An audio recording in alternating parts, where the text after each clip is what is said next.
السلام عليكم ورحمة الله وبركاته. إن شاء الله النهاردة يا جماعة هنتكلم عن مشكلة أو مرض الربو. أمراض الجهاز التنفسي ممكن تبدأ معاك بكحة أو برد عادي، ويعني تهمل شوية يتطور الموضوع معاك يقلب بحساسية يسبب لك أزمات شعبية اللي هي الربو. تلاقي واحد يقولك أنا ما بعرفش أنام غير لما بستخدم البخاخة، لأنه بيحصل لي كحة وبيحصل لي ضيق في النفس أو تهيج الشعب الهوائية، بيحصل لي بلغم. كل المشاكل دي إن شاء الله النهاردة إحنا هنتكلم عن علاجها بشكل نهائي. طب معانا إيه طيب عشان نحل المشكلات دي إن شاء الله؟ معانا ورق جوافة وليمون وقرنفل. طب إحنا نعرف إن ورق الجوافة ده يعتبر علاج فعال لنزلات البرد وعلاج للإسهال كمان يعني، وعلاج للسعال الكحة.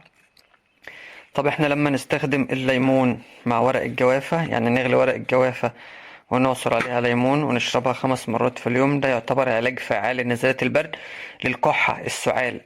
مهما كان درجته عندك، سواء كانت كحة ناشفة أو مصحوبة ببلغم، ده العلاج النهائي لكل مشاكل البرد وخاصة السعال. طيب احنا لما نضيف القرنفل في الوصفة دي ايه اللي هيتم؟ ايه الجديد عندنا لما ناخد ده القرنفل؟ ده 7 أعواد قرنفل اهو.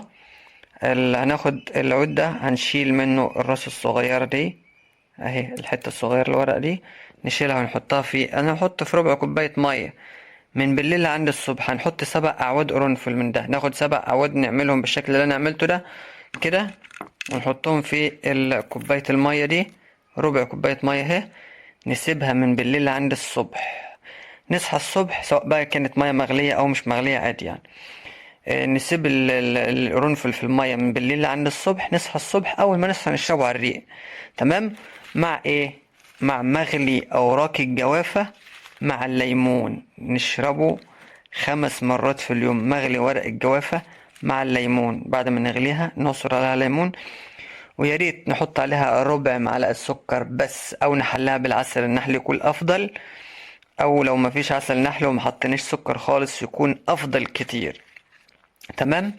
يبقى نشرب ال7 أعواد قرنفل المنقوعين في المية من بالليل عند الصبح، نشربه مع الريق مع مغلي اوراق الجوافة مع الليمون 5 مرات في اليوم. ده علاج لكل مشاكل الجهاز التنفسي، ومهما كانت درجة الأزمة عندك.